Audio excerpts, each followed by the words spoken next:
여러분 안녕하십니까? 박상규입니다. 윤석열 대통령 취임 1주년을 앞두고 실시된 여론조사에서 응답자의 55%가 국빈 방미를 긍정적으로 평가한 것으로 나타났습니다.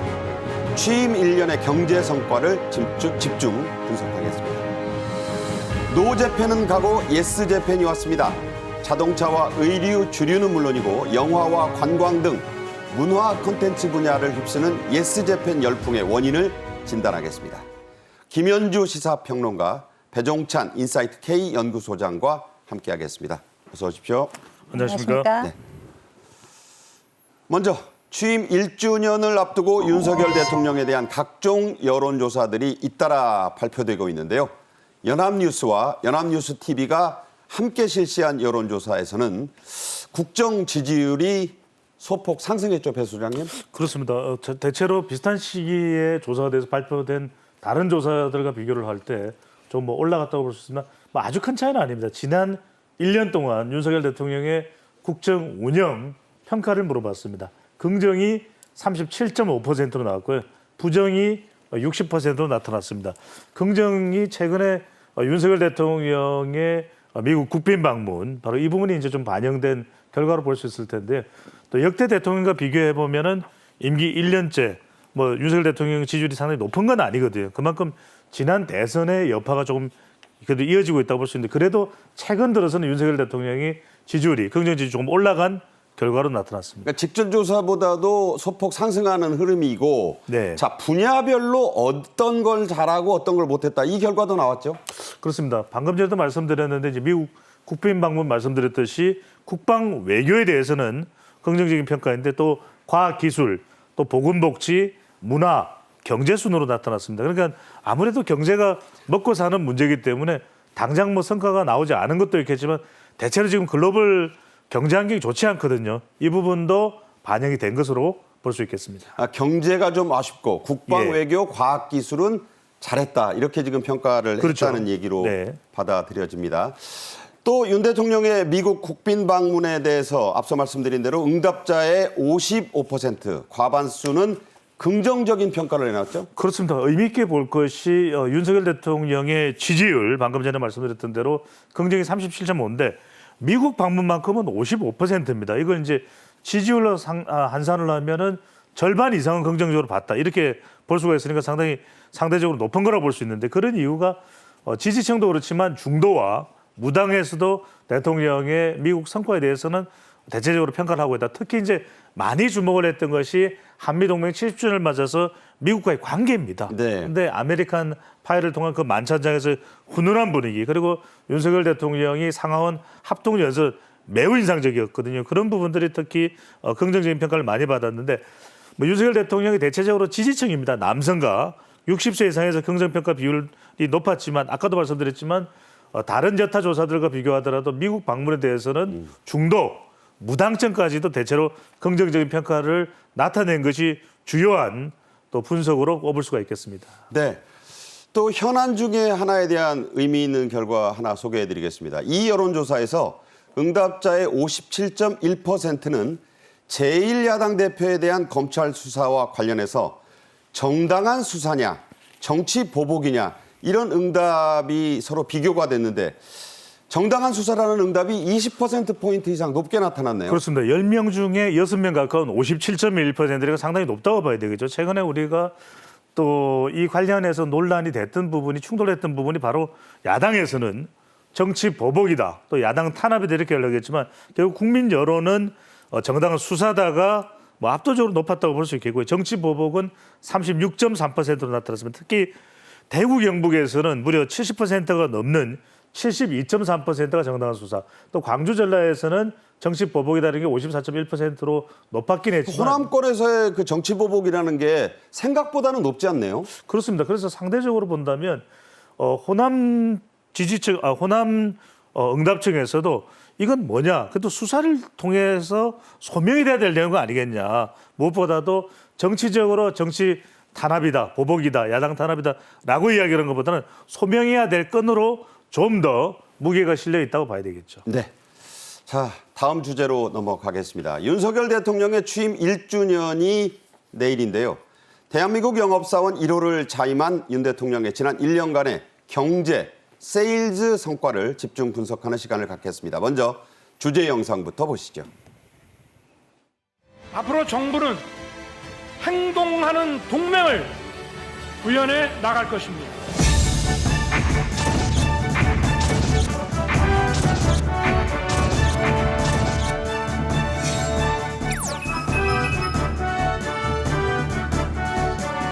저부터 대한민국 1호 영업사원으로 신발이 닳도록 뛰고 또 뛰겠습니다.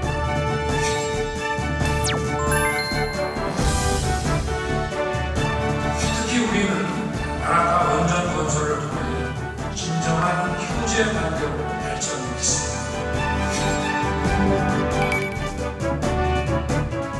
지난 1년 우리 모두 힘함을 갖고 열심히 달려왔습니다.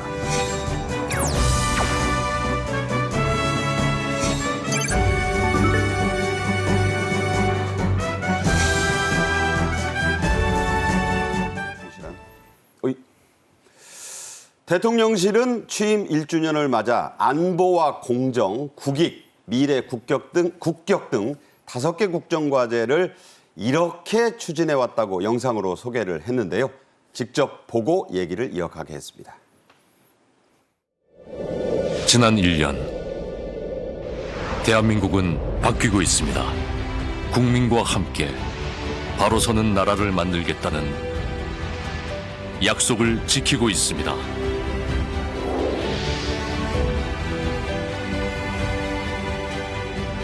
앞으로 정부는 행동하는 동맹을 구현해 나갈 것입니다. 우방국과의 협력을 통해 안보를 견고히 하며 가짜 평화가 아닌 진정한 평화를 바로 세우고 있습니다. 지키고 있다. 특히 약속을 지키고 있다는 게 이 영상의 화두인데 김 평론가는 어떻게 보고 계십니까? 그 1년이라는 세월이 뭐 짧다면 짧고 길다면 길 수 있겠죠. 네. 저도 작년에 그 윤석열 대통령 취임식을 준비하는 취임준비위원회에서 대변인으로 활동을 했었는데요. 그랬죠. 열심히 바쁘게 뛰던 1년 전이 이제 개인적으로 떠오르기도 합니다. 1년이라는 시간 동안 어떤 한 정부가 약속을 지키고 있다라고 속단해서 이야기할 수는 없겠습니다만 최소한 정부가 추구하는 목표 5년간 이룰 그 약속의 기반을 이루었다. 저는 이제 그렇게 평가하고 싶습니다. 예. 전체적인 큰 틀에서 옳은 방향으로, 그러니까 비정상화되어 있던 것을 정상화시키는 방향으로 잘 나아가고 있다라고 평가하고 싶고요. 예. 그 중에서 이제 핵심 과제들을 보면은 주로 이제 5가지 정도로 분류가 될 수 있겠습니다. 네. 그 중에는 뭐 안보라던가 또 공정, 국익, 미래, 국격. 이제 이런 큰 축으로 나누어 볼 수가 있겠는데요. 안보라고 하면 역시 우리의 그 한미 동맹을 포함한 동맹의 강화 그리고 한일 관계 뭐 거의 없다시피 했던 관계를 네. 제대로 복원시키는 그런 과정. 그리고 공정이라 하면 뭐 이권 카르텔로 대표되는 그 법치가 없어진 그런 상황을 제대로 복원시키는 것. 그리고 국익은 아무래도 대통령이 영업사원 1호를 자청하면서 네네. 전 세계를 무대로 세일즈 외교를 펼치셨기 때문에 그런 차원에서 볼 수 있을 것이고 미래는 뭐 말할 것도 없죠. 우리 특히 이제 우주라는 측면에서 우주강국, 7대 우주강국을 목표로 해서 열심히 뛰고 있고 국격의 의미에서는 이제 보훈부 승격도 있었습니다만 실제로 나라 위해서 희생하신 분들 또 그 유족분들을 국가가 어떻게 대우해 드리는가, 어떻게 잊지 않고 있다는 것을 보여주는가 하는 면에서 지난 1년이 매우 바쁘게 돌아갔다라고 이야기할 수 있겠습니다. 네.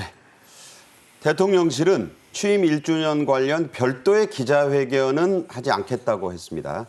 자료를 쫙 주고서 잘난 척하는 행사는 국민 앞에 예의가 아닌 것 같다. 윤 대통령이 며칠 전에 언급을 이렇게 했는데 그때부터 예고가 됐다고 봐야죠? 그렇습니다. 뭐 소통이라는 것은 더 자주 하면 좋긴 합니다. 근데 뭐 여러 가지 사정이 있을 수도 있고요. 기자간담회를 얼마 전에 윤석열 대통령이 대통령실 앞 잔디광장에서 하기는 했습니다. 그때 이제 윤석열 대통령이 1주년 기자회견과 관련해서 자료를 쫙 배포를 하고 잘난 척하는 행사는 예의가 아니다. 국민 또 앞에. 이렇게 네. 이야기를 했었고 여러 가지 또 고민도 됐을 겁니다. 그래서 일단 대통령실에서는 그래도 알릴 내용들은 또 알려야 되기 때문에 성과 또 영상과 소책자로 실질적인 성과에 대해서는 홍보를 하겠다 이렇게 또 이야기를 하고 있는데 또 앞으로 또 꼭 1주년이 아니더라도 중요한 건 또 어떤 시점이 됐을 때 또 이번 달에 이제 G7 정상회의에서 한미일 정상회담도 예상될 수 있는 부분이니까 네. 그 이후에 또 대통령이 기자들과 소통하지 않을까라는 생각을 해봅니다. 네. 기재부가요. 윤 정부 1주년 경제 분야 성과라는 브로셔, 이 소책자를 냈습니다. 여기에는 총 1,027개의 규제 문턱을 낮췄다, 풀었다 이렇게 지금 소개를 했네요. 그렇죠. 이제 정부가 할 역할은 규제를 혁파하는 데 있다라는 것이 이제 윤석열 대통령의 어떻게 보면 국정 철학이기도 한데요. 지난 정부에서 보면은 왜 그 소주성이라는 경제 정책을 쓰지 않았었습니까? 그렇죠. 소득주도 성장. 근데 그것이 이제 성과보다는 오히려 부작용만 낳는 결과를 낳았기 때문에 윤석열 정부는 민간이 주도하는 성장, 뭐 다시 말해서 민주성을 네. 이제 주창을 하고 있는데 민간이 이끌고 기업이 뒷받침하고 정부는 그 뒤에서 열심히 규제를 혁파하는 등의 성과를 낼 수 있는 보조 역할을 하겠다라는 예. 것이 이제 그 철학이라고 할 수 있겠습니다. 이미 1,000여 개가 넘는 규제가 없어지면서 그 이제 문턱을 낮춘 효과가 있고요. KDI 분석을 따르게 되면은 앞으로 5년 동안 윤석열 정부가 이와 같은 기조로 쭉 나아간다면은 약 70조 원 이상의 경제 효과가 발생하지 않을까라는 분석을 내놓기도 했습니다. 네. 이 효과는 이제 앞으로 5년간에 걸쳐서 이렇게 나타난다. 이런 분석이 나왔다는 겁니다. 대한민국 영업사원 1호를 자처한 윤 대통령의 글로벌 세일즈 외교는 취임 직후인 지난해 6월 나토 정상회의 참석 때부터 시작된 것으로 봐야겠죠? 그렇습니다. 이게 윤석열 대통령이 또 검찰총장 법조인 출신이기 때문에 영업하고는 또 거리가 멀 거야. 세일즈하고는 아닐 거야 생각했는데 저도 깜짝 놀랐습니다. 근데 이게 지금 각 국가들과의 맺은 관련된 경제협력을 보면은 상당히 우리는 주목하지 않을 수 없는 게 성장 동력이거든요. 호주와는 거리인 수소, 또 북핵 공조도 들어가 있습니다. 네덜란드와는 반도체 공급망이 이게 왜냐하면 네덜란드에 매우 중요한 반도체 관련 회사가 있습니다. 프랑스에서는 원전, 우주산업과 또 북핵 공조도 있는데 폴란드를 주목해 보시면 폴란드가 우리 무기를 지금 굉장히 많이 사가고 있거든요. 그래서 방산 또 대통령이 직접 나가서 뭐 맞이하기도 하고 그 탱크 위에 올라가기도 폴란드 했잖아요. 대통령. 네네. 그래서 그 시범 발사하는 장면을 보면서 와 이랬더니 깜짝 놀랐다 그래요. 근데 이제 이후의 경우에도 뭐 신안보지에서 북핵 대응도 있겠지만 여러 가지 경제 협력도 1대1로 정상회담을 했고 덴마크는 또 기후 변화. 덴마크라는 나라가 그렇잖아요. 기후 변화가 상당히 관련된 기술. 체코는 원전도 있습니다. 또 전기차도 관련된 배터리가 되겠죠. 영국과는 원전, 또 한영 프레임워크 이렇게 관련된 조직까지도 협의체까지도 만들어졌다는 것이 중요한데 유럽 정상을 만나면서 윤석열 대통령이 지금 곳곳에서 원전, 방산 세일즈를 하고 지금 우리 방산이 2030년 기준으로 거의 뭐 100조 수주 단계까지 간다 이런 이야기가 나오고 있습니다. 네. 4대 방산 수출 국가 이런 이야기도 나오고 있고 나토 정상회의에 참석할 때 윤석열 대통령이 유럽 정상들과는 1대1로 회담을 하면서 계속 사람들 깜짝 놀라는 거예요. 윤석열 대통령이 주로 이제 법조인 출신이니까 법 관련 이야기하겠지, 원칙 이야기하겠지, 공정 이야기하겠지. 근데 무슨 원전을 이야기하고 반도체를 이야기하고 깜짝 놀라는 거죠. 네. 이어서 지난해 9월이죠. 뉴욕의 유엔 총회에도 윤 대통령이 참석을 했는데 이때부터 이제 수주가 이루어집니다. 당시 11억 5천만 달러, 우리 돈으로 1조가 넘는 투자를 유치를 하면서 시작한 거죠? 그렇죠. 우리 돈으로 정확하게 말씀드리자면 1조 5천억 원이 넘는 아주 어마어마한 금액입니다. 당시에 그 북미에 있는 7개 핵심 회사들이 그 투자를 약속을 했고요. 현지에서 그 비즈니스 라운드 테이블이라던가 혹은 투자 신고식에 참석한 회사 그 7개 회사 이외에도 네네. 뭐 어마어마한 13개 회사들도 참석을 해서 투자 약속도 하고 MOU도 체결을 하고 이것이 이제 기반이 돼서 얼마 전에 있었던 미국 국빈 방문에서도 이어지는 이제 성과로 나타나게 된 것이기 때문에 작년 9월이라고 하면은 이거는 사실 취임한 지 얼마 채 되지 않은 상황이었음에도 불구하고 실질적인 저렇게 성과를 보였다. 그러니까 저런 회사들이 또 약속만 하고 그친 게 아니라 실제로 우리 코트라에 신고를 또 했다는 게 그렇습니다. 성과가 난 거죠? 그렇습니다. 뭐 MOU 체결하면 이거 이제 구체적 성과로 꼭 이어지느냐 뭐 그렇지 않다라는 비판적 시각을 가진 분들도 계셨습니다만 특히 이제 반도체나 2차 전지, 바이오 같은 이런 핵심 분야에 있어서 특히 바이오 같은 경우는 뭐 전체의 뭐 절반 정도를 차지할 정도의 네. 굉장한 규모로 이어지면서 이것이 이제 코트라에 신고되는 실질적인 성과로 나타났다는 점을 지적할 수 있겠습니다. 예. 윤 대통령은 이어서 12년 만에 미국을 국빈으로 방문했지요. 당시 122명의 역대 최대 규모의 경제사절단이 동행해서 화제가 되기도 했습니다. 그만큼 가져온 경제 성과도 대단했죠. 그렇습니다. 중요한 것이 우리가 계속 이야기를 드릴 수밖에 없는 결국 우리는 수출해야 되고 교역을 해야 먹고 살 수 있는 나라입니다. 네. 대통령의 영업사원 표방이 그거 무엇보다 중요하고 국빈 방문에서 첨단 산업의 공급망 협력이 중요했죠. 특히 이제 한미 협력 양해각서가 50여 건데 이게 대체적으로 내용이 바이오나 또 첨단 기술이 포함되어 있다는 것이고 뭐 IRA법은 계속해서 협의를 해야 되는 부분이 될 테고 중요한 건 이제 5대 이 3대 첨단 반도체 기술 협력도 추진이 되고 있다라는 것. 근데 특히 중요한 것은 과학기술 동맹입니다. 이제는 안보에서 기술 그리고 가치 동맹으로 이어지고 있는 한미 청년 특별거리 이니셔티브가 출범이 됐다라는 것. 또 차세대 핵심 신용기술 대화가 신설됐다라는 것. 이제 중요한 건 첨단 기업의 투자 유치가 될 수 있는데 특히 이제 삼성의 경우에는 IRA법이 적용을 받아서 미국에 짓고 있는 테일러시의 경우에는 지금 5조 원 정도를 지원받는다고 그래요. 그렇지요. 그것도 상당한 것이고 네네. 특히 이 내용들이 50여 건의 이 MOU가 첨단 기술과 바이오, 우리에게는 또 삼성 바이오로직스도 SK 바이오사이언스도 있죠, 셀트리온도 있죠. 곳곳에 지금 진출을 하고 미국과 제휴해야 되는 그런 첨단 또 앞으로의 백신 개발을 위해서도 필요한 것이 많은데 중요한 건 뭐냐면 후속 조치 추진에 만전을 기하겠다. 이게 왜냐하면 이게 굉장히 우리가 인상적인 장면이 넷플릭스의 테드 스랜도스 CEO를 만났을 때입니다. 네. 그 전에 윤석열 대통령이 미리 서신 교환을 상당히 했다는 거예요. 근데 중요한 것은 25억 달러가 아니라 처음에는 넷플릭스는 한 15억 달러 만지작거렸다는 거예요. 그렇죠. 아니야, 더 해. 한국은 킹메이커까지 1위를 한 나라야. 이러면서 25억 달러를 투자했다는 것 자체도 우리가 이제는 투자 가치가 매력적인 국가 이게 필요합니다. 네.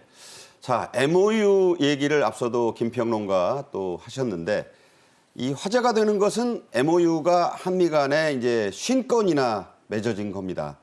이게 어느 정도 성과인가? 분야별로도 좀 특징이 있죠? 그렇습니다. 그 워싱턴 D.C. 그 현장 브리핑에서 대통령실의 최상목 경제수석이 힘주어 이제 말한 네. 것도 있는데요. 아무래도 핵심 분야라고 할 수 있는 것이 이제 소형 모듈 원전 SMR이라고 예. 하는 거죠. 스몰 몰리큘러 리액터라고 하는 네. 그 원전의 규모를 작게 했지만 이것이 이제 미래 에너지원으로 볼 때 굉장히 효과가 있을 것이다라는 첨단 기술의 집약체라고 할 수 있는 그렇죠. 것이죠. 이 특히 바이오 분야 이런 것들에 있어서 양해각서를 50건 정도가 이제 체결이 됐고 이거 실질적인 성과로 이제 이어진다는 것이 중요한 것이고요. 그 미국의 그 특히 미래 에너지 소스로 불리우는 이 SMR 관련해서는 핵심 3대 기업이 있다고 하는데 뭐 테라파워 같은 이런 아주 엄청난 회사들이 우리 SK나 혹은 두산의 그 관련 회사들과 함께 앞으로의 이제 협업을 진행하면서 미래 에너지 소스에 있어서도 결코 이것을 놓치지 않겠다. 라는 이런 강한 의지를 보여줬다는 것이 중요할 것이고 또 이제 코로나 상황에서도 봤다시피 이제 전 세계가 글로벌 하나로 움직이면서 이 백신 등에서 우리가 바이오의 효과가 얼마나 중요한가를 실감하지 않았습니까? 그러니까 전체 50건 가운데 23건 가량이 바이오였다는 점에도 주목할 필요가 있다고 에너지가 생각합니다. 또 13건이고요. 그렇습니다. 네, 합쳐서 거의 뭐 70%가 바이오와 에너지, 미래 분야였다는 것입니다. 아까 말씀드렸듯이 큰 화제가 됐던 것, 바로 이 넷플릭스와의 투자 유치 성과인데요. 당시 영상 다시 한번 보겠습니다. 최고 경영진들과 만나서 매우 의미 있는 시간을 가졌습니다. 이 자리에서 서렌더스 대표께서는 넷플릭스가 앞으로 4년간 K 콘텐츠에 25억 달러, 약 3조 3천억 원을 투자하겠다는 입장을 밝혔습니다. 이번 투자는 대한민국 콘텐츠 산업과 창작자 그리고 넷플릭스 모두에게 큰 기회가 될 것입니다. 넷플릭스의 파격적인 투자 결정을 진심으로 환영합니다. And it's my honor to meet with President Yoon today.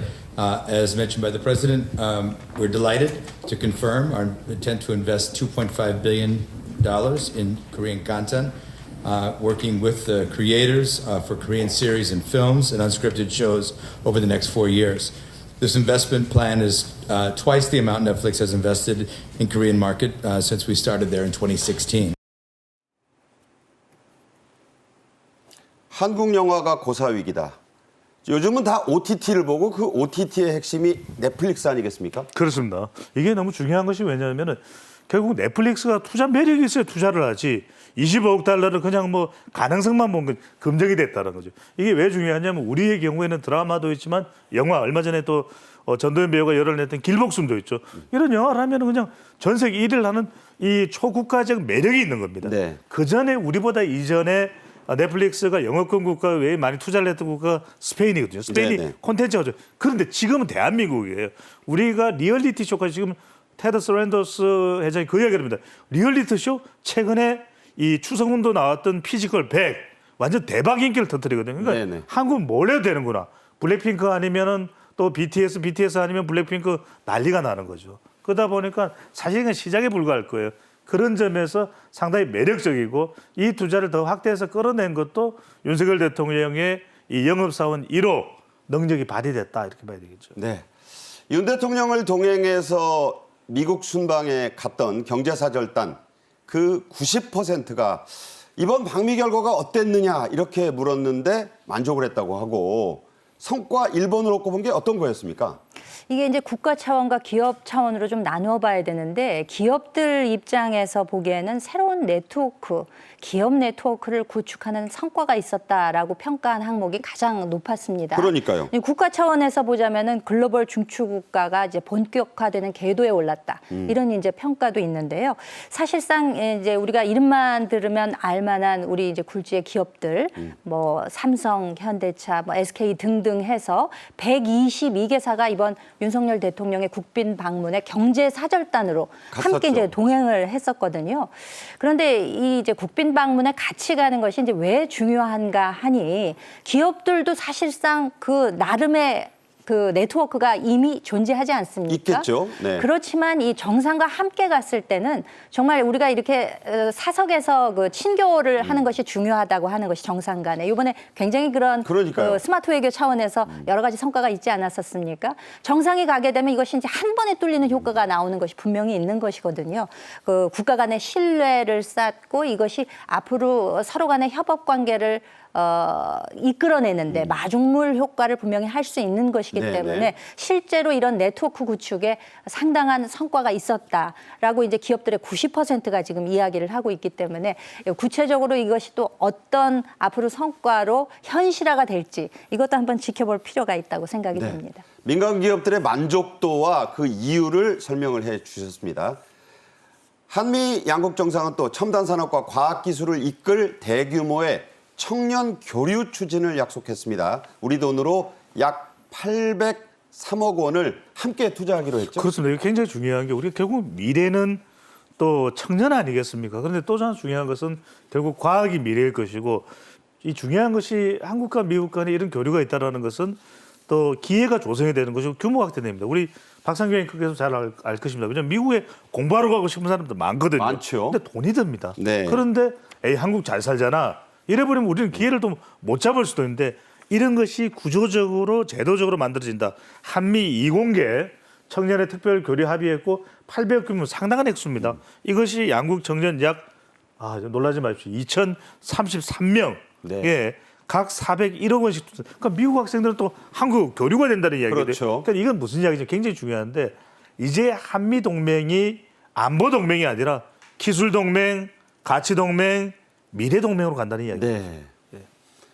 윤 대통령은 미국뿐 아니고 이번 한일 정상회담을 했던 일본과도 관계 회복에 앞장을 서면서 경제 효과 증진에 시동을 걸었습니다. 관련 영상 보시죠. 우리 두 사람은 한일 미래 세대의 교류 확대를 위해 많은 관심을 기울이고 필요한 일을 계속할 것입니다. 민간 차원의 교류 협력과 아울러 양국 정부 차원에서도 청년을 중심으로 한 미래 세대 교류를 확대하기 위해 구체적인 방안을 협의해 나아가기로 했습니다. 경제협력과 관련해 저와 기시다 총리는 한국의 반도체 제조업체와 일본의 우수한 소부장 기업들이 함께 견고한 반도체 공급망을 구축할 수 있도록 이 분야에서 공조를 강화하자는 데 의견이 일치하였습니다. 네, 한일 두 나라 간의 이 청년 중심의 교류도 이번 한일 정상회담에서 아주 중요한 의제로 다뤄졌어요. 그렇죠. 아무래도 이제 청년이 상징하는 바는 이제 미래가 되겠습니다.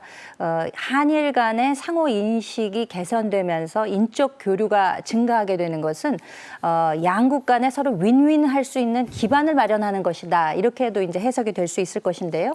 사실상 이번에 기시다 총리가 예상보다 상당히 빨리 지금 그 다른 아프리카 국가 싱가포르에 이어서 우리나라를 일찍 방문하지 않았습니까? 네네. 이렇게 이제 셔틀 외교가 이제 복원이 되면서 또 그 이전에 그 화이트리스트에 우리나라를 재지정하는 네. 이런 것 때문에 어떻게 보면은 보다 적극적으로 한일 간의 인적 교류가 더 달성되지 않을까라는 생각을 했는데 실제로 3개월 만에 200만 명에 육박한다고 그러니까요. 해요. 대단하지 않습니까? 엄청난 숫자가 왔다 갔다 하는 것인데 이 청년들은 결국 미래를 상징하는 것이기 때문에 앞으로 문화나 과학기술 분야에 있어서 이들이 함께 창출해낼 시너지라고 하는 것은 상상 이상이 될 수 있을 것입니다. 그래서 사실상 이 정부 차원에서도 공동기금을 미래를 위해서 이제 이런 기금을 마련하고 재단을 마련하겠다라는 네네. 것을 밝힌 바 있습니다만 이것이 이제 실현되게 되면은 상당히 우리 한일 간의 교류 또 한일 간의 미래 청년의 그 교류 발전을 위해서도 역할을 하지 않을까라고 기대되는 바가 있습니다. 네. 게다가 이 우리나라와 일본 재계의 공부 모임이 생긴다는 소식이 들어와 있습니다. 삼성과 SK 등 4대 그룹도 이 공부 모임에 포함된다고요. 그렇습니다. 이게 중요한 것이 한 6년여간 이 공부모임이 끊겼어요. 그런데 일본과 이 공부모임을 하는 게 얼마나 중요한지 바로 기업인들 사이 교류가 되는 것이거든요. 이걸 통해서 에너지, 배터리, 반도체를 협력할 수 있는데 뭐 앵커께서 잘 아실 겁니다. 이 파나소닉을 창업을 했던 바로 우리가 정경술, 마쓰시다 정경술로 잘 알고는 마쓰시다 고노스케가 그런 이야기를 합니다. 3인 행자 필요 아사라. 3명이 가면 내 스승이 있다.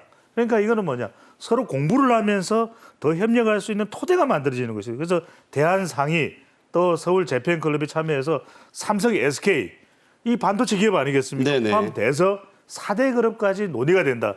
이건 정말 우리가 앞으로도 교육과 관련해서도 중요하겠지만 이 한일 간의 기술 협력이 이루어진다는 굉장히 고무적인 것이거든요. 그게 바로 마쓰시다가 이야기했던 그 한일 관계의 끈끈함, 그게 복원되고 이어질 수 있다고 봐야 되겠죠. 네. 다음 주제로 넘어가 보겠습니다. 문화체육관광부와 한국관광공사가요.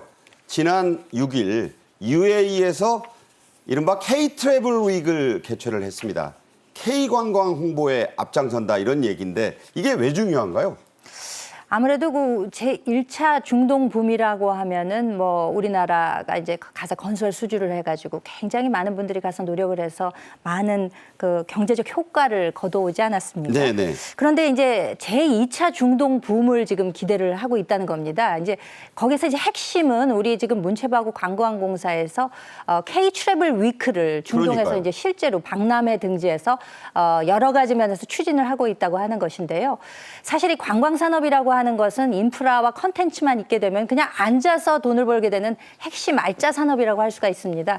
특히 중동과 연관해서는 물론 뭐 관광이나 우리 뭐 한류의 내용으로 하는 그 컨텐츠도 있겠습니다만 이 의료 분야가 굉장한 핵심 분야라고 할 수 있거든요. 네. 그 양질의 의료 혜택을 우리나라에 와서 보고자 하는 그 오일머니를 기반으로 하는 구매력 있는 그 중동에 여러 그 분들이 많이 계시기 네네. 때문에 실제로 이것을 관광의 효과로 이끌어내자 하는 것이 2차 중동 붐을 노리는 우리가 민관 합동으로 공략하는 데 있어서 총력을 지금 기울이고 있다는 것입니다. 네. 네. 이제는 중동 붐이 이 건설이 아니라 그렇습니다. 콘텐츠에 의한 바람이다. 이렇게 네. 말씀을 해주신 걸로 이해하겠습니다.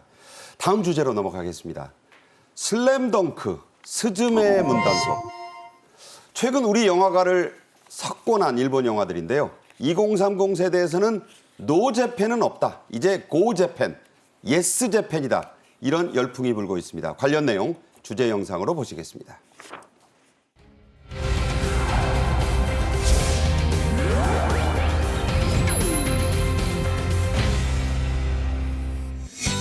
.3月にユン大統領が示された決断力と行動力に改めて敬意を表したいと思います。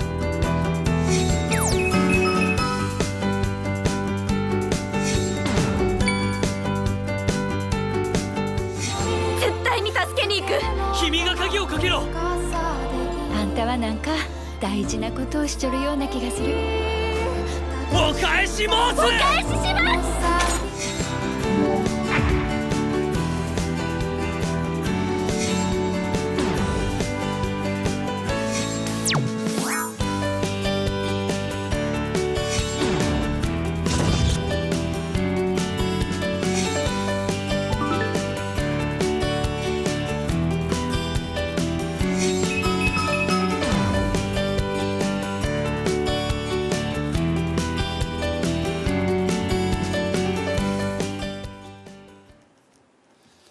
기시다 일본 총리의 방한 일정이 어제 마무리됐죠.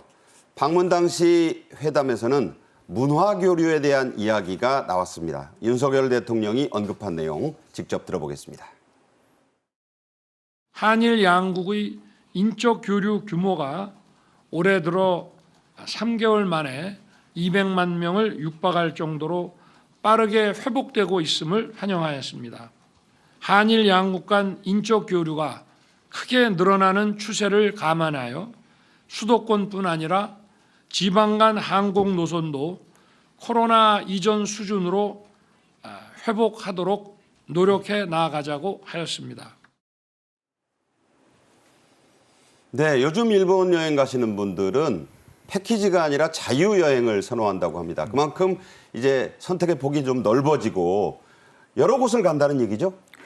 그리고 국제선 최단거리 노선이 지금 한일 노선입니다. 네. 후쿠오카 노선인데 그렇기 때문에 일본 여행들은 아마 해외여행 가보신 분들 중에 대부분 갔다 왔다고 봐야죠. 서너 번 간 분도 있죠. 그러니까 네. 처음에 이제 패키지 여행으로 가셨던 분들도 이제는 뭐 자유여행으로 이제 일본을 누비는 분들이 그만큼 많다는 뜻도 될 텐데 2월 중에 일본을 방문한 외국인 10명 가운데 3명이 한국인 여행객이라는 대단한 거죠. 것이죠. 그리고 네. 뭐 여행 증가세도 지금 엄청납니다. 그래서 2월 한 달만 보더라도 56만 8,600명, 거의 57만여 명이 지금 방문을 했다고 하는 것인데요. 네. 사실상 그 코로나 한 3년 기간 동안에 해외 여행 수요가 눌리고 하고 있다가 이제 이게 폭발을 하는 그 와중에 네. 가장 가까운 나라인 일본으로 많은 분들이 이제 향하시는 것이 아닌가 이제 그런 생각을 합니다. 네. 뭐 사실상 어떤 분들의 경우는 제주보다 일본이다 뭐 이런 얘기를 하시는 그러니까요. 분들도 있다고 하는데 물론 이제 국내 여행 수요도 우리가 이제 잘 관리를 해야 되겠습니다만 일본 여행을 가시는 분들이 만약에 많다고 한다면은 그만큼 또 인적 교류도 많이 증대가 되는 것이니까 서로 간에 좋은 일이라고 볼 수 있겠죠. 네. 어떻게 보면은 일본 여행, 그러니까 해외 여행이 개방되자마자 줄곧 부동의 1위를 차지한 것이 이제 일본이고 또 일본에서는 또 골든 위크를 맞이해서 우리나라에도 많이 지금 또 찾아오고 계시거든요. 그러니까요. 일본 관광객 외국인 10명 중에 3명이 그 한국인이다 보니까 어떻게 보면 일본에 가서도 계속 들리는 말이 일본 말이 아니라 한국말이 많이 들린다. 왜냐하면 그 한국인 관광객들이 찾아다니시는 그러니까요. 곳이 대부분 일치하기 때문에 그런 농담이 나올 정도인데 사실상 뭐 최장 9일 정도까지도 되는 이 황금 연휴에 외국인들이 우리나라 많이 방문하고 있고 또 골든 위크라고 하는 일본의 여행객들도 우리나라를 많이 찾고 있다는 점은 상호 간에 서로 윈윈 할 수 있는 아주 좋은 그 길이 아닌가 그렇게 생각이 됩니다. 네, 네.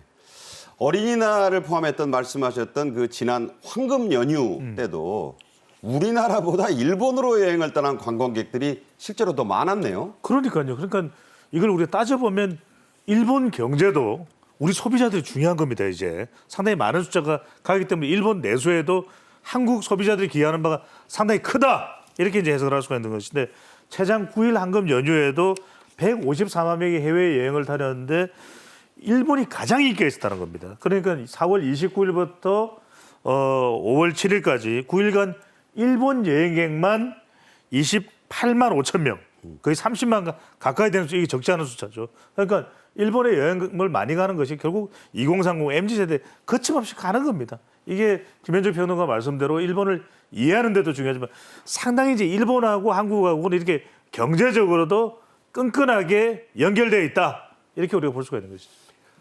이런 말이 생각납니다. 어머니 떡도 싸고 맛있어야 사 먹는다. 이런 말이 있는데요. 그래서인지 한 항공사에서는 이번 여름 휴가 기간인 7월에서 8월 사이에 일본행 항공편을 매일 운항하겠다. 이렇게 발표를 했네요. 사실 지난 연말부터 올 초까지 많은 분들이 일본을 다녀오셨습니다만 그 항공료가 코로나 이전과 비교해서 너무 좀 높다 하신 그런 여론들이 굉장히 많았습니다. 그거는 뭐 유류가 비싼 그런 이유도 있겠습니다만 네. 항공편 자체가 적기 때문에 수요 공급의 원칙에 따라서 이제 굉장히 그 항공 요금이 높게 책정이 되어 있었거든요. 이거를 풀기 위해서는 항공편이 이제 증편이 돼야 되는데 소위 얘기하는 그 저가 항공사 등에서도 앞으로 이제 여행 수요가 굉장히 폭발하는 여름 휴가철이 오지 않습니까? 네네. 여름 휴가철에 특히 에어 서울 같은 경우에는 아이들 방학 기간이랑 좀 겹치게끔 그걸 기간을 잡았는데요. 7월 7일부터 8월 30일까지 좀 서늘한 일본의 가장 북쪽에 있는 삿포로 북해도죠? 예. 매일 운항을 한다는 것입니다. 그렇게 되면 가족 단위 여행객들도 아마 보다 좀 좋은 가격에 항공편을 이용해서 휴가를 좀 제대로 즐기실 수 있지 않을까 이제 이런 생각을 해보게 되고요. 이외에도 뭐 과거에는 있었지만 요즘에는 좀 찾아보기 드물었던 영원 항공권이라고 그러니까요. 있습니다. 실제로 유류 할증료라든지 공항 시설 이용료만 결제하게 되면은 내는 거는 없다라는 이런 방식으로 이해될 수 있는 주로 그 저비용 항공사들에서 이제 이런 상품들을 많이 내놓고 있는데 이건 일본뿐만이 아니라 뭐 베트남이나 대만 쪽으로도 네네. 많은 분들이 그 10만 원대 이하에서도 이런 것들을 이용하실 수 있도록 편도 항공권의 경우입니다. 이렇게 해서 많이 좀 기획을 하고 있기 때문에 앞으로 그 여름 휴가철을 비롯해서 앞으로는 항공편이 많이 증편이 되면서 네네. 이제 너무 큰 부담으로 해외여행 못 가시겠다 하는 분들에게도 좀 문턱을 낮추는 그런 효과가 있지 않을까 생각이 됩니다. 네. 이 일본에 대한 애정은요, 여행뿐 아니고 먹을거리에서도 나타납니다. 일본 여행 기념품도 간식일 정도인데요. 일부 제품의 경우에는 우리나라에서 아예 품귀 현상을 빚는다 이런 말이 있어요. 그렇습니다. 특히 이제 그게 어떤 분야냐면 이제 위스키입니다. 이 위스키는 전 세계에서 5나라밖에는 못 만들거든요. 이제 스코틀랜드가 이제 주로 스카치? 스카치 예. 위스키죠. 스코틀랜드, 아일랜드, 캐나다, 미국 그리고 아시아권에서는 유일하게 일본에서 이제 만들어 왔었거든요. 근데 이게 공장에서 물건 만들어내듯이 만들면 뚝딱 팔 수 있는 게 아니라 오크통 속에서 숙성을 하지 않습니까?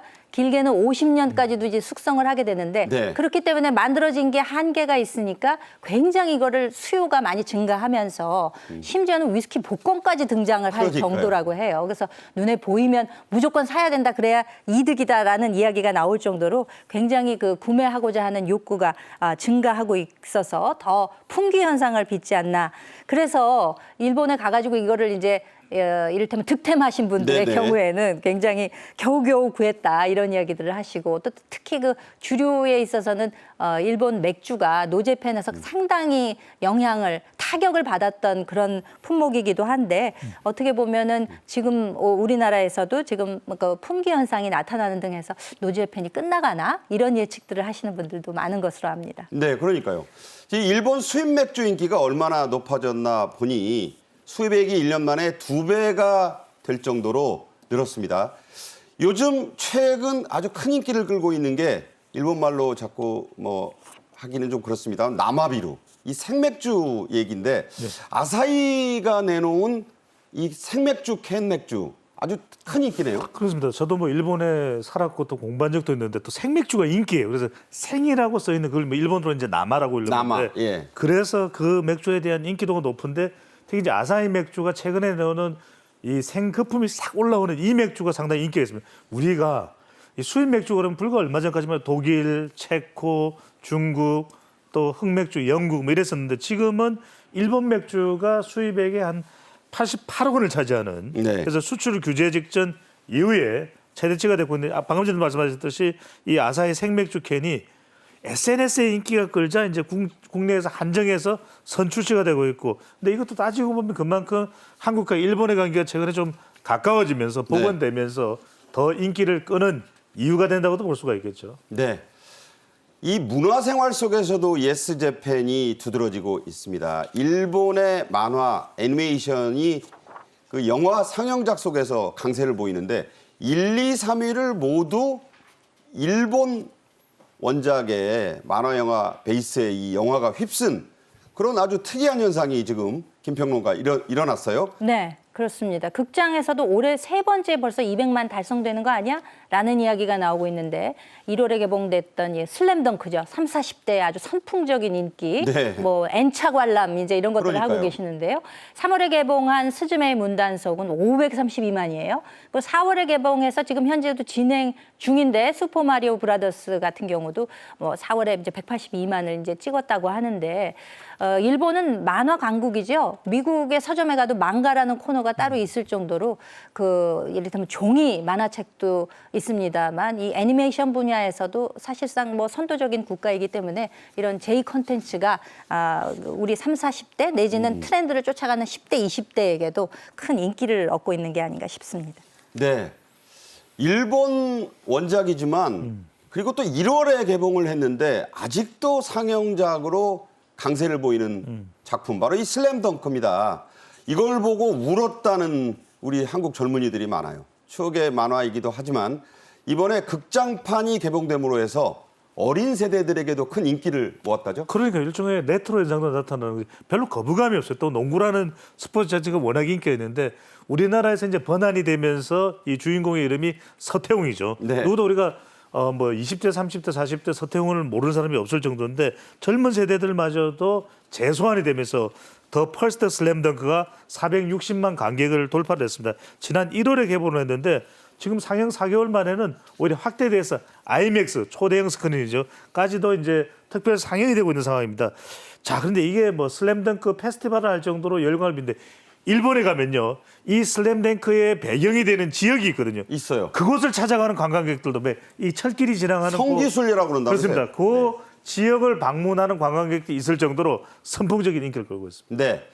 슬램덩크의 뒤를 이은 이 스즈메의 문단속 원작 소설도 우리나라 베스트셀러에 지금 오른 그런 작품입니다. 현재는 슬램덩크보다도 더 많은 관객 수를 확보하고 있는데 올해 개봉작 가운데 처음으로 500만을 돌파했네요. 그렇습니다. 그 신카이 마코토 감독이라고 해서 유명한 분이죠. 그렇습니다. 네. 이 작품뿐만이 아니라 뭐 너의 이름은 이란 작품도 있고 날씨아이 뭐 이렇게 해서 많은 그 층을 상당히 인기층을 가지고 있는 그런 감독의 작품이기도 한데요. 올해 개봉작 중에는 처음으로 관객 500만을 넘는 아주 그 흥행몰이를 했다고 합니다. 무려 35일 동안 박스오피스에서 이제 1위를 차지하면서 개봉 시작한 지 52일 만에 500만을 돌파하는 기염을 토했다고 하는데요. 역대 우리 국내 개봉한 전체 애니메이션 가운데서도 탑3에 등극을 했습니다. 1위가 이제 겨울왕국이기 그러니까요. 때문에 그와 비교를 해보게 되면 어느 정도의 인기를 몰고 왔나를 짐작을 할 수 있을 것 같습니다. 네. 음식뿐이 아닙니다. 유니클로가 다시 완전히 그 옛날 기세를 회복을 했고 한국 스타일의 옷을 찾는 일본 젊은이들도 많아지면서요. 의류 사업도 강세를 보이고 있다고. 그렇습니다. 아동복입니다. 근데 그 이야기하기 전에 짧게 말씀드리면은 이 신카이 마코토 감독이 바로 서즈메의 문단속인데 그 이야기의 스토리를 또 K 드라마를 보면서 아이디어를 또 얻었다는 거예요. 그것도 우리가 주목해 볼 필요가 있는데 말 그대로 한국의 의류, 이 아동복이 난립니다. 일본 매출의 66%가 더 뛰어오른 이 K-패션 아동복인데 10대, 20대들이 열광을 합니다. 이 옷 나도 입어야지 이러면서 동대문 브랜드 200곳 정도가 일본에서 뜨고 있다. 이런 이야기가 나오는데 무려 4천억의 투자 유치에 나온 이 특정 브랜드이긴 합니다만 무신사가 있고요. 미일 의류시장 공략을 본격화하는데 그게 어떤 거냐면 굉장히 또 의류가 트렌디하면서도 상당히 가성비 있게 만들어지고 네. 이 부분을 보면서 일본이 또 깜짝 놀라고 있는 상황이 또 연출이 되고 있습니다. 네, 정부가 이 관광객 유치에 전력 투구를 하고 있는데요. 작년 12월입니다. 국가관광전략회의에서 한덕수 국무총리는 이렇게 말했습니다. 먼저 2023년과 미안합니다. 2024년을 한국 방문의 해로 추진합니다. 보다 근본적인 관광산업 육성을 위해 2027년까지 총 5천억 원 규모의 관광기업 육성 펀드를 조성하고 업계 맞춤형 디지털 전환도 확대합니다. 아울러 관광 규제나 불편 부담 사항은 대폭 개선하겠습니다. 이를 통해 2027년에는 외국인 관광객 3천만 명, 관광 수입 300억 달러 시대를 열겠습니다. 네, 문화체육관광부가 K관광상품 개발 상담회를 열었는데요. 우리 전통시장 10곳을 선정해서 관광상품으로 발전시키겠다 이런 계획을 내놨어요. 결국 우리가 여행을 가게 되면 뭐 물론 관광지도 많이 봅니다만 쇼핑하고 맛있는 거 먹고 이제 그거죠. 이게 예. 다잖아요. 어떻게 보면. 그렇기 때문에 우리의 그 전통 시장이 있지 않습니까? 지역별로 또 다 있습니다. 그렇게 되면 그 지역별로 있는 전통 시장의 그 어떤 쇼핑 이것과 그 지역의 관광 상품 이것을 연계하게 되면 엄청난 시너지가 나올 것이다. 이제 이런 기본에서 이제 출발을 한 것인데요. 문체부하고 관광공사에서 10개 우리 관광 마켓을 설정을 했습니다. 서울 풍물시장을 포함해서 대구 서문시장. 네, 아주 유명한 곳이죠. 인천 신포국제시장, 광주 양동 정통시장 등을 비롯해서 10곳을 선정을 했습니다. 이제부터 시작이긴 합니다만 이걸 중심으로 해서 거점으로 해가지고 관광 상품을 개발하게 된다면 특히 외국인들에게는 한국의 어떤 그 전형적인 전통적인 문화를 선보이게 할 수 있다는 점에서도 상당히 좋은 효과가 있지 않을까라는 기대를 모으고 있습니다. 김 평론가 말씀하신 저 K관광 마켓 10곳은 네. 우리 그 시청자분들께서도 한번 찾아보시고 그렇습니다. 찾아보시면 좋을 듯합니다. 네. 김현주 시사평론가, 배종찬 인사이트 K연구소장과 함께 말씀 나눴습니다. 감사합니다. 감사합니다. 네.